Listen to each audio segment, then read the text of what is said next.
اعوذ باللہ من شر الشیطان اللعین الرجیم بسم اللہ الرحمن الرحیم الحمد للہ رب العالمین الصلاة والسلام علی رسولہ الکریم واہل بیتہ الطیبین الطاہرین واصحابہ المنتجبین اما بعد۔ تمام حمد و ثنا ذات پروردگار عالم سے مخصوص ہے۔ درود ہو محمد و آل محمد پر۔ سب سے پہلے ماہ ذی قعدہ کی تمام مومنین، تمام مسلمین کی خدمت میں مبارکباد عرض کرتے ہیں کہ یہ مہینہ اسلامی تاریخ کا محترم مہینہ ہے۔ جن مہینوں میں جنگ و جدال کو حرام قرار دیا گیا ہے، انہی مہینوں میں سے ایک مہینہ ماہ ذی قعدہ کا ہے۔ اس مہینے کا آغاز دہ کرامت سے ہوتا ہے۔ اس اعتبار سے اس مہینے کے نور میں اور اضافہ ہوتا ہے اور اس کے تقدس میں اور اضافہ ہوتا ہے۔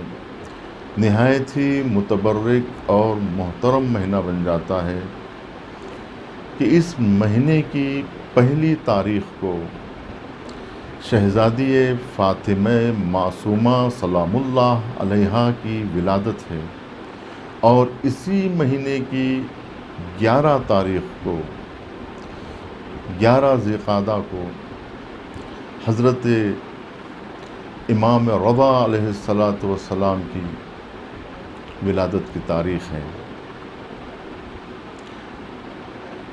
جہاں ایرانی انقلاب کے بعد دنیا بھر میں تبدیلی آئی، انہی تبدیلیوں میں سے ایک تبدیلی یہ بھی آئی کہ امام خمینی رحمۃ اللہ علیہ نے اس صدی کو ایمان افروز صدی بنا دیا اور اس صدی کو عرفانی صدی بنا دیا، معنویت سے جوڑ دیا ہے اس صدی کو۔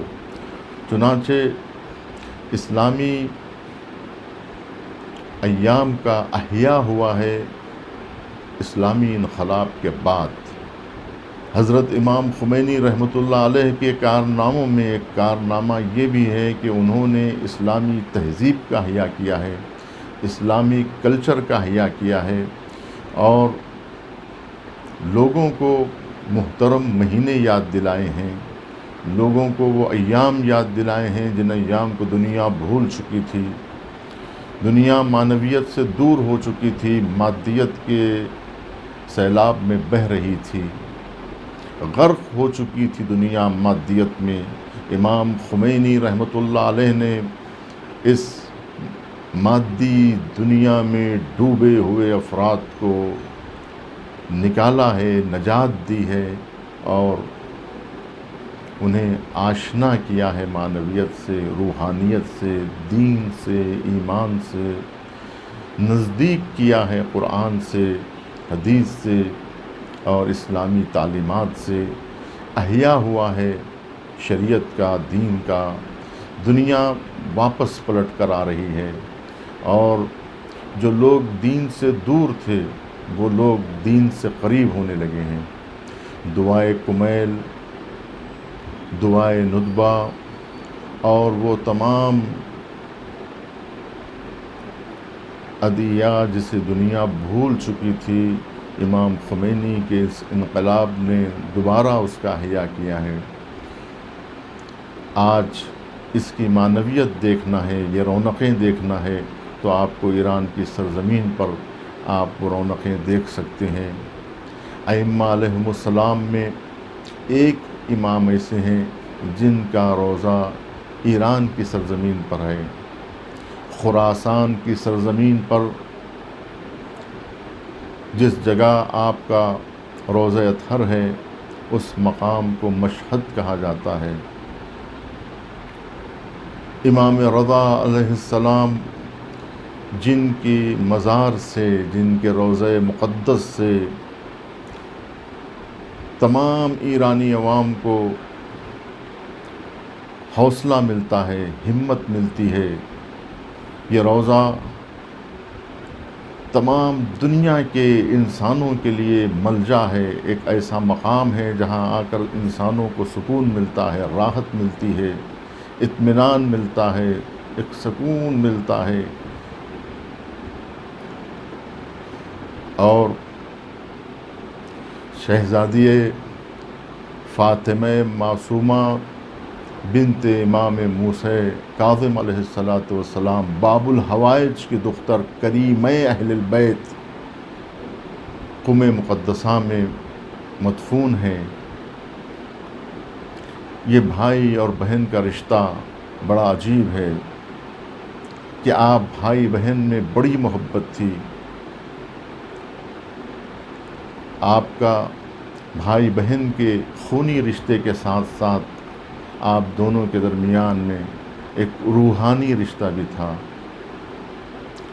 آپ دونوں ہی اللہ سبحانہ و تعالیٰ کی طرف بلانے والے بندگان خدا میں سب سے آگے تھے۔ اس دور کے خواتین میں فاطمہ معصومہ سلام اللہ علیہا سے بہتر کوئی نہیں تھا، اور مردوں میں امام موسیٰ اور علی ابن موسیٰ رضا علیہ السلام سے بہتر کوئی شخص نہیں تھا۔ آپ فرزند رسول تھے، آپ فرزند امام موسیٰ کاظم علیہ السلام تھے، امام جعفر صادق علیہ السلام کے پوتے تھے، اور تمام ائمہ علیہم السلام کے اخلاق و کردار کے وارث تھے۔ آپ نے اپنے دور میں بڑی تبدیلیاں لے آئی، اور تاریخ امامت میں آپ کا نام نہایت ہی درخشاں ہے۔ آپ نے ولی عہدی کو قبول کرنے کے باوجود بھی اس طرح سے قبول کیا تھا کہ گویا فرماتے تھے کہ نہ میں کسی کو نصب کروں گا، نہ کسی کو معزول کروں گا۔ اس طرح سے آپ نے وہ رخ اختیار کیا، وہ طریقہ اختیار کیا کہ جس کی وجہ سے اس ظالم حکمرانوں کو بھی آپ نے تسلیم نہیں کیا اور اپنے وظیفے پہ عمل کیا۔ گویا آپ شریعت مصطفیٰ پر اس قدر عمل کرتے تھے کہ جب نماز کے لیے آپ تشریف لے گئے تو حکومت سمجھ رہی تھی کہ ہمارے حکم کی تعمیل ہو رہی تھی، لیکن وہ در حقیقت حکم حاکم کی تعمیل نہ تھی، بلکہ شریعت مصطفیٰ پر عمل کیا جا رہا تھا۔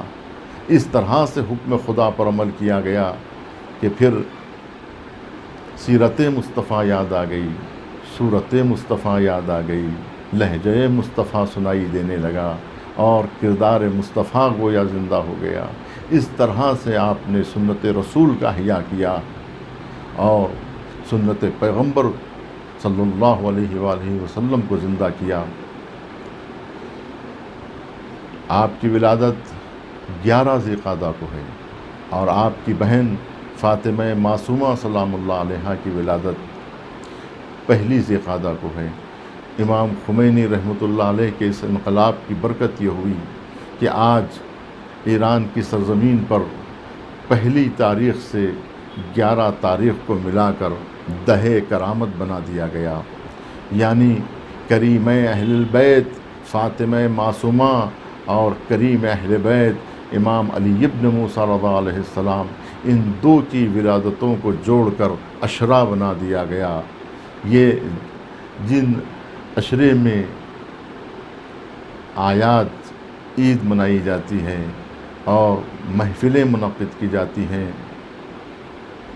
محبتیں تقسیم کی جاتی ہیں، اور آپس میں ایک دوسرے سے گلے ملے جاتے ہیں، آپس میں محبتوں کا اظہار ہوتا ہے، ایک دوسرے سے قربت بڑھتی ہے، پیام محبت بھیجا جاتا ہے، اور ایک دوسرے سے قربت حاصل کی جاتی ہے، اور ان ایام میں جو ایام باسعادت ایام ہیں،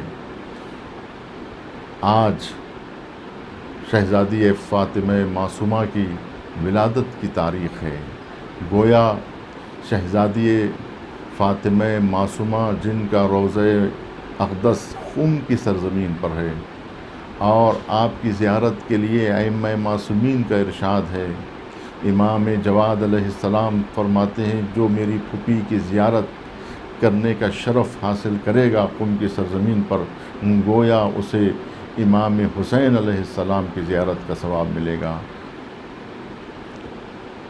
اسی طرح سے سرزمین قم کے لیے روایت ہے کہ اللہ سبحانہ و تعالیٰ کے لیے ایک حرم ہے جس کا نام مکہ مکرمہ ہے، نبی کریم صلی اللہ علیہ وآلہ وسلم کے لیے حرم ہے جس کا نام مدینہ ہے، امیر المومنین علی علیہ السلام کے لیے ایک حرم ہے جس کا نام نجف اشرف ہے۔